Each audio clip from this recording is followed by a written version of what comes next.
Bonjour, bonsoir, ça demande de regarder cette vidéo. Et mon nom c'est Jean-Luc Ragel et je suis content d'être avec vous encore une fois pour vous présenter un deuxième cours sur les mathématiques financières et ce cours-là se porte sur l'escompte. Et je vous ai déjà présenté le premier cours sur le premier chapitre et qui se portait sur l'intérêt simple. Et bien aujourd'hui nous allons voir ensemble l'escompte à intérêt simple. Alors j'espère que vous avez regardé, vous avez compris les notions vues lors du premier chapitre. Et déjà je vous invite à prêter attention aux notions que nous allons voir afin que vous puissiez vraiment comprendre les différentes notions concernant l'escompte commercial. Afin de mieux comprendre ce qu'est l'escompte commercial, donc commençons. Laisse-moi vous expliquer un cas et que à travers ce cas-là, je vais vous expliquer en détail ce qu'est l'escompte commercial. On dit ici, donc ce n'est pas un exercice, mais c'est un cas que je vous présente afin que vous puissiez mieux comprendre l'escompte commercial. On dit que le 1er janvier 2022, M. Jean a contracté une dette de $2000 auprès de Mme Serge. C'est-à-dire, la première personne, M. Jean, en janvier, il a contracté un prêt auprès de Mme Serge. Donc ici, M. Jean, c'est le débiteur et Mme Serge, c'est la créancière. On dit que Mme Serge a signé un document qu'on appelle effet de commerce. Nous allons voir tout à l'heure ce que c'est. Un document qu'on appelle effet de commerce dans lequel il promet à M. Jean de régler la dette dans 60 jours. Donc le cas ici, c'est que Madame signe un document pour dire, bon, je vais remettre le montant de $2000 dans 60 jours. C'est-à-dire si c'est le 1er janvier, justement c'est en fin de février, ou du moins début mars, que Madame va payer. On dit que M. Jean, arrivé au 30e jour, c'est-à-dire en fin du mois de janvier, il s'avère que M. Jean a besoin d'argent. M. Jean a besoin d'argent et alors que M. Jean doit attendre la fin du mois de février pour toucher son argent. Eh bien, M. Jean a une possibilité en main. Donc, M. Jean n'a pas les $2000 en main, mais M. Jean a un document en main qui justifie qu'il a justement les $2000 entre les mains de Mme Serge. Mais arrivé au 30e jour, M. Jean va voir M. Franck qui lui est banquier avec les faits pour l'escompter. Alors, le banquier, qu'est-ce qu'il fait? C'est l'escompteur. Eh bien, il va voir M. Jean, M. Franck pour escompter son billet au 30e jour. C'est parce que M. Jean ne veut pas attendre la fin. Eh bien, il dit, bon, je vais vendre le document que j'ai en main afin de pouvoir toucher l'argent. Mais, vous pouvez voir ici que dans le billet, dans l'effet de commerce, il y a le montant de $2000 qui est spécifié dans le document. C'est-à-dire que M. Jean a $2000 entre les mains de Mme Serge. Et ici, M. Jean va vendre les $2000 et que M. Franck décide de lui payer $1800 pour $2000. Donc c'est la question que vous êtes sûrement en train de vous poser, c'est pourquoi est-ce que M. Franck ne vous donne pas 1800, les $2000? Pourquoi c'est 1800? Eh bien ici, il y a un écart. M. Franck qui lui décide de lui verser 1800 au 30e jour, eh bien ce monsieur-là, il va devoir attendre 30 jours après pour pouvoir tirer les 2000. Donc ici, les $200 que prélève M. Franck sur les 2000, eh bien, ces $200-là sont considérés comme l'escompte commercial. C'est-à-dire c'est un frais que M. Franck fait payer à M. Jean pour pouvoir l'aider au 30e jour. Donc c'est ce montant-là, les 200 prélevés par M. Franck, qu'on appelle l'escompte commercial.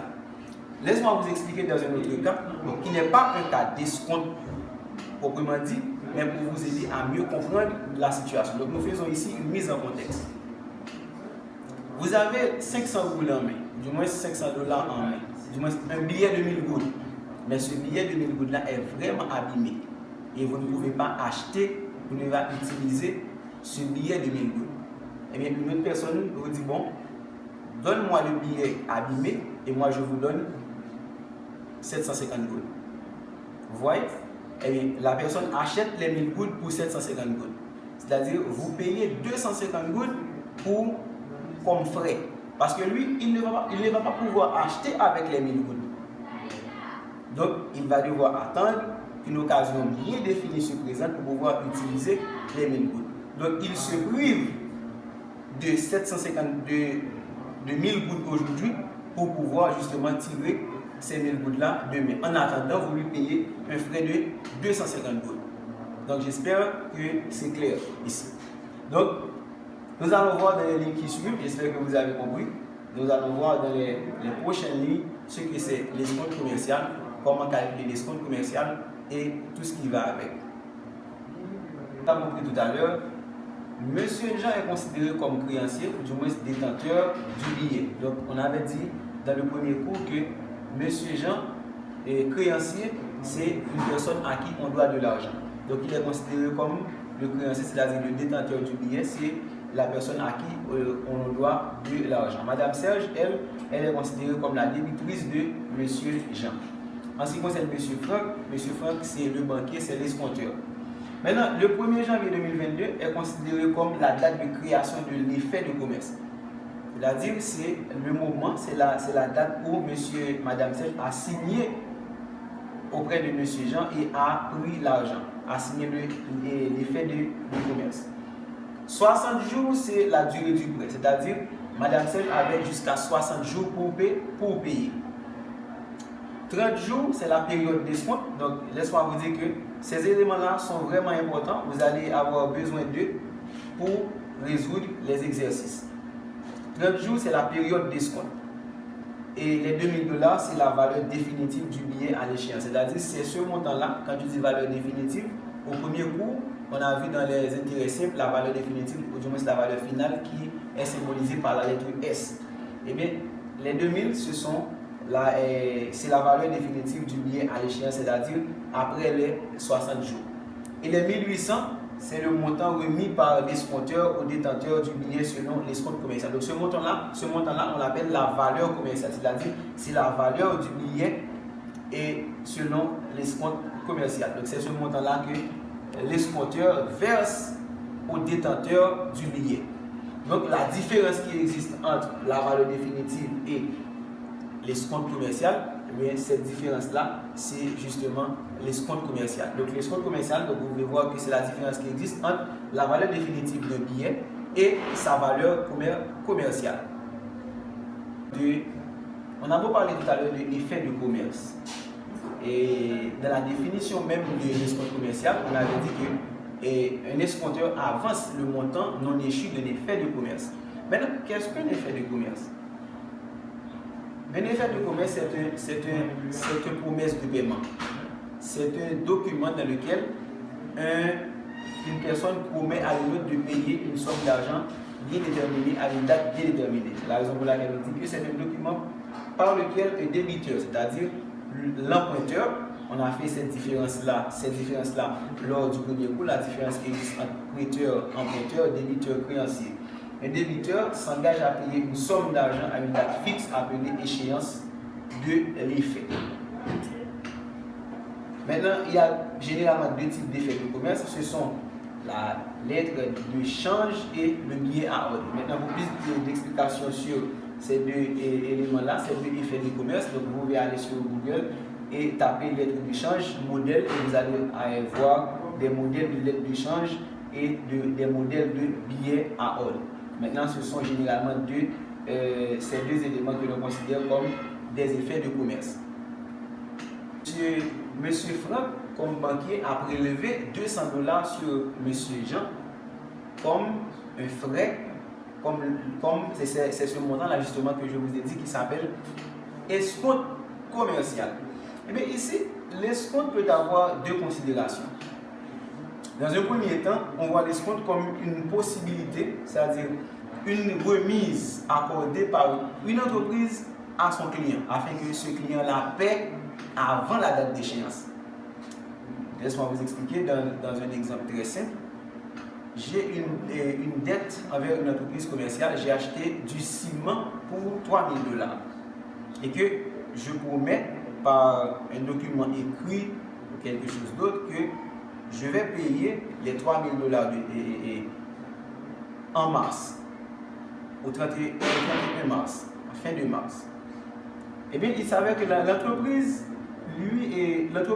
fait en sorte de ne pas tomber dans une situation de besoin en fonds de roulement.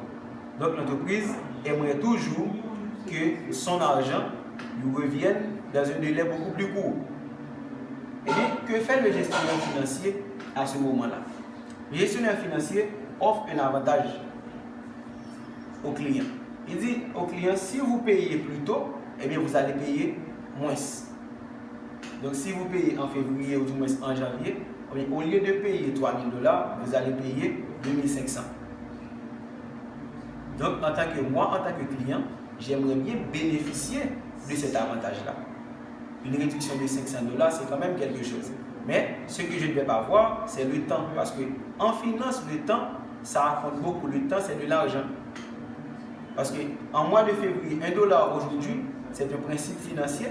$1 aujourd'hui n'est pas $1 de demain. Donc, si je paie $3 000 en mars, et bien ces $3 000 là ont une autre valeur en janvier. Donc, c'est la raison pour laquelle, donc, plus tard, vous allez voir avec moi l'actualisation et la capitalisation. Donc, si on ramène les $3 000 aujourd'hui, en janvier ou en février, vous allez voir que ces $3 000 n'ont pas la même valeur. Et bien, c'est ce que le gestionnaire financier a compris et c'est la raison pour laquelle il a décidé d'accorder 2% aux clients. Donc, ces 2%-là, c'est ce qu'on appelle, c'est un escompte. La deuxième considération, on dit que l'escompte c'est une opération, c'est justement le cas que je viens de vous expliquer tout à l'heure. Donc, monsieur Jean qui a décidé de vendre à monsieur Franck le titre de créance de Madame Serge. Donc, à ce moment-là, eh bien, la banque va toucher son argent, va prélever son argent directement sur Madame Serge. C'est comme si monsieur Jean n'a plus aucun rapport avec Madame Serge. Parce que le billet, l'effet de commerce est déjà entre les mains du banquier. Maintenant, le banquier qui accepte de vous donner aujourd'hui une somme d'argent, maintenant ne va pas faire ça de manière gratuite. Donc vous allez quand même payer une somme en retour. C'est la raison pour laquelle on dit que c'est une opération par laquelle un escompteur avance le montant de l'effet de commerce. C'est-à-dire, on n'attend pas que l'effet de commerce arrive à terme, eh bien, le banquier ou du moins l'escompteur paie aujourd'hui. Eh bien, pour compenser ce paiement-là, il prélève un montant et c'est ce montant-là qu'on appelle l'escompte commercial. Tout comme nous avons vu qu'il y avait plusieurs types d'intérêts, il y avait les intérêts simples et les intérêts composés, mais il y a aussi plusieurs types d'escomptes. D'abord, c'est l'escompte commercial, ou du moins l'escompte de banque, et l'escompte réel, ou du moins l'escompte rationnel. Eh bien, je ne crois pas que j'ai besoin de définir l'escompte commercial parce que je viens de le faire tout à l'heure. Je vous ai dit que c'est la différence qui existe entre la somme finale du billet, la valeur finale du billet et du moins d'un effet de commerce et sa valeur commerciale. Et l'escompte réel. On dit que ici, ce qui fait la différence entre les deux, à savoir l'escompte réel et l'escompte commercial, c'est la base de calcul. C'est-à-dire pour l'escompte commercial, on utilise comme base de calcul la valeur finale de l'effet de commerce, c'est-à-dire la valeur de l'effet de commerce à la date d'échéance. Alors que pour l'escompte réel, on utilise la valeur de l'effet de commerce à la date d'escompte. Peut-être à prendre en considération. Je vous ai dit tout à l'heure que vous devez accorder une grande importance aux différentes dates, aux différentes périodes. Parce que si vous n'arrivez pas à maîtriser les périodes, à différencier les périodes, eh bien, vous ne serez pas en mesure de bien résoudre des exercices. Il y a 3 dates très importantes dans ce type d'opération, dans les escomptes commerciales. D'abord, c'est la date de création de l'effet. Tout à l'heure, on a dit que le 1er janvier, c'était la date de création de l'effet de commerce. C'est-à-dire c'est le jour où le prêteur et l'emprunteur se sont mis d'accord pour la somme empruntée. La deuxième date, c'est la date de remise, c'est la date d'escompte. Donc c'est justement le moment où le prêteur, ou du moins le créancier, a décidé d'escompter son billet auprès de l'escompteur, ou du moins auprès de la banque. C'est la deuxième date. La troisième date, c'est la date d'échéance. Maintenant, calcul de l'escompte commercial. Et voici la formule à utiliser pour calculer l'escompte commercial. Mais pour calculer l'escompte commercial, il faut multiplier la valeur définitive du billet, du moins de l'effet de commerce. Quand je dis du billet, je vais parler de l'effet de commerce. Mais un billet à ordre, c'est un effet de commerce. Donc, j'ai fait la différence tout à l'heure lorsque je présentais les deux types d'effets de commerce. La valeur définitive à multiplier par le taux d'escompte qui n'est pas le taux d'intérêt nominal. Avec le taux d'intérêt nominal, on calcule la valeur définitive, on calcule l'intérêt à payer. Mais ça, ici, c'est le taux d'escompte qui permet de calculer l'escompte commercial. Et ici, nous avons la période d'escompte. N, ici, c'est la période d'escompte. L'escompte, ce n'est pas la date d'échéance. Donc, c'est la raison pour laquelle je vous ai dit de bien maîtriser les dates. N, ici, c'est la date, c'est la période d'escompte. Donc, la période d'escompte se situe entre la date où l'escompteur a choisi d'escompter par l'escompteur et le prêteur, le détenteur du billet a choisi d'escompter son billet et la date d'échéance. Donc cette date-là, cette période-là s'appelle la période d'escompte et symbolisée par N. Maintenant, pour calculer l'escompte commercial, donc il faut calculer la valeur du billet, ou du moins la valeur de l'effet de commerce à l'échéance. Donc on utilise ici le principe des intérêts simples. Maintenant, selon le principe des intérêts simples, eh bien, on dit que pour calculer une somme finale, eh bien, on multiplie le montant de la valeur nominale par le taux d'intérêt. Ici, c'est le taux d'intérêt et ici, c'est le taux d'escompte. Le taux d'intérêt par la durée du prêt. N, ici, c'est la durée du prêt, alors que N, ici, c'est la période d'escompte. La durée du prêt s'étale sur le moment, la date de la signature de l'effet de commerce à la date d'échéance. Comme nous avons vu tout à l'heure, eh bien, Madame Serge a signé un effet de commerce pour 60 jours. Maintenant, les 60 jours sont considérés comme la date d'échéance. C'est la durée du prêt. Si l'on doit calculer l'escompte commercial, maintenant on doit pouvoir calculer la valeur du billet, la valeur commerciale du billet.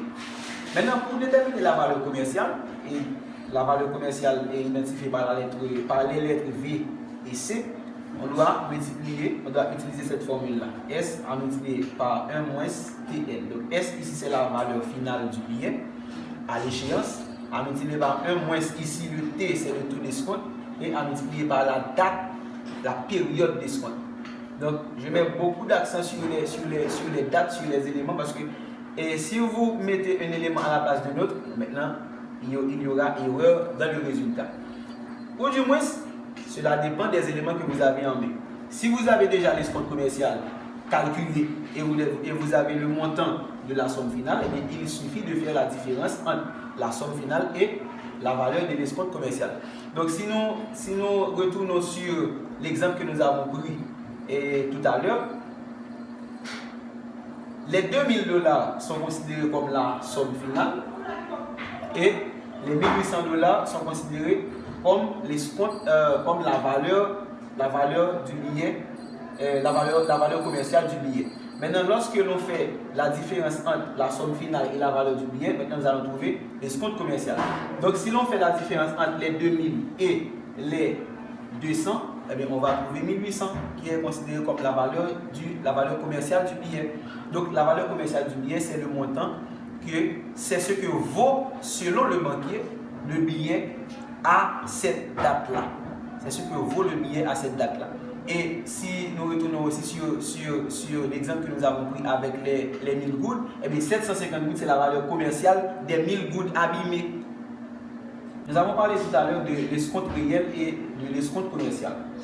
Maintenant, nous avons dit tout à l'heure que ce qui fait la différence entre l'escompte réel et l'escompte commercial, c'est la base de calcul. Parce que pour l'escompte commercial, on utilise la valeur du billet à la date d'échéance.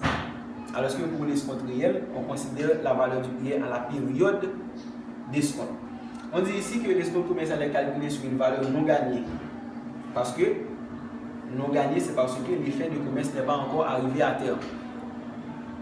Donc, ne reflète pas l'exactitude mathématique.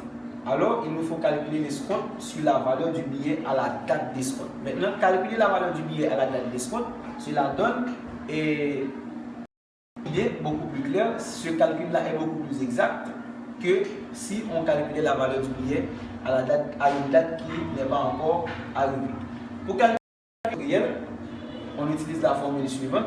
L'escompte réel est égal à la somme finale moins la valeur réelle. Maintenant, comment déterminer la valeur réelle? Eh bien, il faut diviser la somme finale par 1 plus le taux d'escompte à multiplier par la période d'escompte.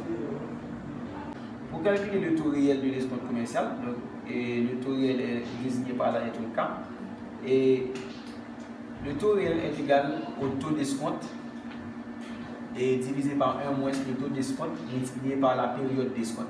Donc vous voyez, maintenant nous avons un exercice. Monsieur A, en vertu d'un prêt à Monsieur B, détient un billet daté du 1er janvier 1983, payable dans 219 jours, et portant intérêt au taux de 10% jusqu'à l'échéance. Donc ce billet est escompté par la banque le 14 mars 1983 à un taux de 12%. Okay.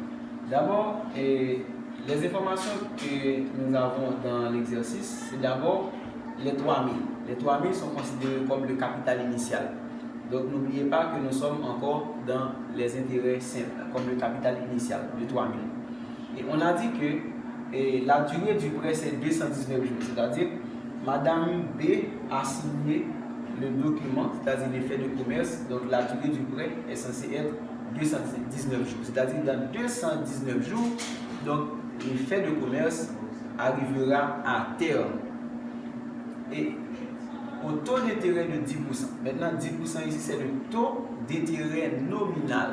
Maintenant, c'est sur ce taux-là que M. A va calculer, ou M. B va calculer les intérêts que vont porter les 3000 $. C'est l'intérêt nominal, le taux d'intérêt nominal. Maintenant, le 14 mars 1983, c'est la date d'escompte, c'est-à-dire c'est la date où M. A a décidé de faire escompter son billet par la banque. Maintenant, ici, 12%, c'est le taux d'escompte. Solution. Faisons d'abord le point sur les dates. Le 1er janvier 1983, c'est la date de signature de l'effet du billet, ou du moins de l'effet de commerce. N'oubliez pas que je vous ai dit qu'il y avait 3 dates très importantes lorsque nous faisons des exercices concernant l'escompte commercial. La deuxième date, c'est le 14 mars 1983, qui est la date d'escompte. Et enfin, le 7 août 1983, qui est la date d'échéance. Vous allez voir, 7 août 1983 n'est pas mentionné dans l'exercice. Maintenant, pour trouver la date d'échéance, il faut calculer la date d'échéance. Nous allons voir ça tout à l'heure. Maintenant, on dit alors, trouvons la période d'escompte. Si nous avons ici, nous avons la date d'escompte, mais nous n'avons pas la période d'escompte. Nous avons la date d'escompte, mais pas la période d'escompte. Nous avons ici la date d'échéance, mais nous n'avons pas ici la période d'échéance. Mais la période est mentionnée dans le libellé de l'exercice qui est de 219 jours, je crois. 219 jours. Mais ici, nous avons la date d'escompte de l'exercice, mais la période d'escompte, il faut vraiment la calculer. D'abord, on dit, trouvons la période d'escompte. Pour trouver la période d'escompte, je mets ici PE ou du moins N. N ici qui n'est pas la durée du prêt, mais la période d'escompte. Pour trouver la période d'escompte, il faut faire la différence entre la date d'échéance et la date d'escompte. Nous avons ici la date d'échéance qui est le 7 août 1983. Je vais vous montrer comment déterminer la date d'échéance suivant les données que nous avons dans l'exercice. Nous faisons la différence entre la date d'échéance et la date d'escompte.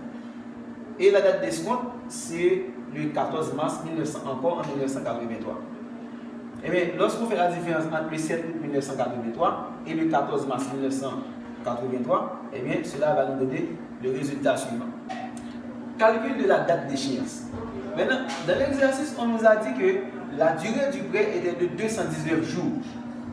Mais on ne nous mentionne pas la date d'échéance, c'est-à-dire le jour où le prêt arrivera à terme, c'est-à-dire le jour où l'effet de commerce arrivera à terme. Et pour trouver la date d'échéance, eh bien, nous allons compter les jours jusqu'à ce que nous trouvons les 219 jours. Eh bien, puisque nous avons la date de la signature de l'effet de commerce qui était le 1er janvier 1983, eh bien, nous considérons tout le mois de janvier. Maintenant, si on nous a dit que l'effet a été signé, par exemple, le 5 janvier, eh bien, on allait considérer seulement 26 jours en janvier, dans le mois de janvier. Donc, ici, on considère les 31 jours parce que l'effet a été signé le 1er janvier 1983. On a les 31 jours pour le mois de janvier, 28 ou 29 jours pour le mois de février, 31 mars, 31 jours pour le mois de mars, 30 jours pour le mois d'avril. Maintenant, si on fait l'addition, on ne va trouver 219. Donc, on continue. 31 jours pour le mois de mai, 30 jours pour le mois de juin, 31 jours pour le mois de juillet. Et on fait le calcul. Et bien, si on fait le calcul, on trouve 212 jours. Maintenant, arrivé au 31 juillet, nous avons un total de 212 jours, c'est-à-dire que, eh bien, il nous manque encore 7 jours. Eh bien, les 7 jours manquants, eh bien, on va les retrouver dans le mois d'août, plus précisément le 7 août 1983. Maintenant, c'est cette façon-là que vous devez procéder pour trouver la date d'échéance. Nous trouvons la période d'escompte. Pour trouver la période d'escompte, on doit faire la soustraction entre la date d'échéance et la date d'escompte. La date d'échéance était le 7 août 1983. Nous venons de calculer cette date-là tout à l'heure. Et la date d'escompte, qui était le 14 mars 1983, mentionnée dans le numéro de l'exercice. Maintenant, de 14 mars 1983 à 7 août, nous allons voir combien de jours cela a duré. Eh bien, puisque l'événement s'est passé le 14 mars, c'est-à-dire il y a 14 jours dans le mois de mars que nous n'allons pas considérer. On va considérer seulement les jours restants. Eh bien, il nous reste seulement 17 jours dans le mois de mars. Et après, pour arriver au 7 août 1983, eh bien, nous devons considérer toutes les dates suivantes. Avril 30 jours, mai 31 jours, juin 30 jours, juillet 31 jours et jusqu'au 7 août 1983. Alors, lorsque nous faisons l'addition de tous ces jours-là, eh on obtient 146 jours. Maintenant, les 146 jours sont considérés comme la période d'escompte. La valeur de l'escompte commercial. Et l'escompte commercial est égal à S multiplié par T multiplié par N. On a déjà présenté les formules. Déterminons d'abord la valeur du billet à l'échéance. Maintenant, si l'escompte commercial est égal à la multiplication entre la valeur finale, le taux d'escompte et la période d'escompte, mais nous n'avons pas dans l'exercice la valeur finale de l'effet de commerce du billet. Mais pour trouver la valeur finale du billet, eh bien, on utilise les intérêts simples. Mais selon les intérêts simples, eh bien, on détermine la valeur finale de la manière suivante. C'est P multiplié par le facteur 1 plus I multiplié par N.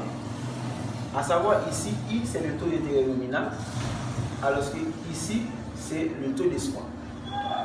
Ici c'est la période d'escompte, ici c'est la durée du prêt. Donc c'est 3000 qui est, les 3000 sont considérés comme le capital initial. 1 plus 0.12, donc c'est I qui est égal à 12%. Maintenant 0.12 c'est le taux d'intérêt nominal. Pas 0.12, pas 0.1 qui était de 10%. Maintenant lorsqu'on divise 10 par 100, cela nous donne 0.1. Multiplié par 219 divisé par 360. Hier, je vous ai parlé des cas spéciaux où la durée peut être un jour. Donc, je vous ai déjà expliqué dans les intérêts simples qu'est-ce qu'il faut faire lorsque l'on retrouve ces genres de cas. Ici, nous avons 219 jours, c'est la durée du prêt. Et bien, on divise ça par 360 pour déterminer le montant de la somme finale. Calcul de l'escompte commercial. Maintenant, pour calculer l'escompte commercial, on utilise la formule suivante. Donc, c'est la valeur finale de l'effet de commerce multipliée par le taux d'escompte multiplié par la période d'escompte. Donc on a calculé la valeur finale tout à l'heure qui était de 3180 et le taux d'escompte était de 12%. On a 0,12. À multiplier par la période d'escompte, divisé par 365. Je vous ai expliqué dans le cours précédent. Donc si vous n'avez pas compris ceci, eh bien, vous devez aller voir le cours précédent, le cours sur les intérêts simples, pour comprendre pourquoi est-ce que je divise par 365. Donc, allez voir le cours précédent sur les intérêts simples pour comprendre pourquoi est-ce qu'on divise par 365. Pourquoi c'est comme ça que l'on fait ce calcul-là. Eh bien, l'escompte commercial est égal à 152,64. Calcul de la valeur commerciale du billet. Maintenant, pour calculer la valeur commerciale du billet, on utilise la formule suivante. Donc, je vous ai déjà présenté les formules. Donc, la valeur finale multipliée par 1 moins le taux d'escompte multiplié par la période d'escompte. Donc, vous voyez ce qui est simple.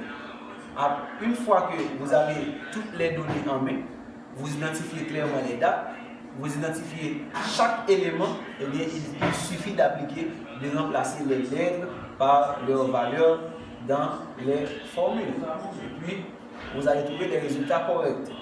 Donc, la valeur commerciale du billet est égale à 3027,36. C'est-à-dire ici, c'est le montant que la banque remet à M. A. C'est ce montant-là. C'est-à-dire c'est la valeur des 3180 à la date d'escompte. C'est la valeur des 3180. Donc, c'est ce montant-là que la banque remet au détenteur, au porteur du billet, ou du moins de l'effet de commerce. Calcul de la valeur réelle du billet.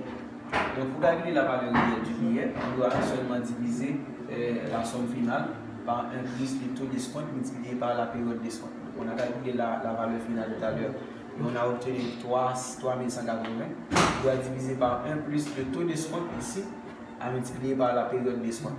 Donc, dans le premier cours sur les intérêts simples, donc lorsque la durée est en jour, eh bien, il faut diviser par 365. Donc, vous êtes prié d'aller voir le premier chapitre, le premier cours, afin que vous ayez une idée beaucoup plus claire sur ces calculs-là. Maintenant, les 3034,35, c'est le montant que la banque devait remettre à M. A. Maintenant, calcul de l'escompte réel. Pour calculer l'escompte réel ici, eh bien, on fait la différence entre la valeur réelle que nous venons de calculer et la valeur finale. Et bien, quand on fait la différence entre la valeur finale et la valeur réelle, on trouve 145,65. Maintenant, ici, c'est le montant que la banque devrait prélever sur la valeur finale.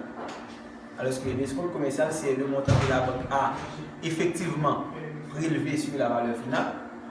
Mais l'escompte réel, c'est le montant que la banque devait prélever sur la valeur finale de l'effet de commerce. Comment déterminer le taux réel d'escompte? Pour trouver le taux réel d'escompte, identifié par la lettre K, on doit diviser le taux d'escompte par 1 moins le taux d'escompte multiplié par la période d'escompte. Lorsqu'on fait ce calcul, on trouve 12,06%. 12,06%, c'est le taux réel utilisé par la banque.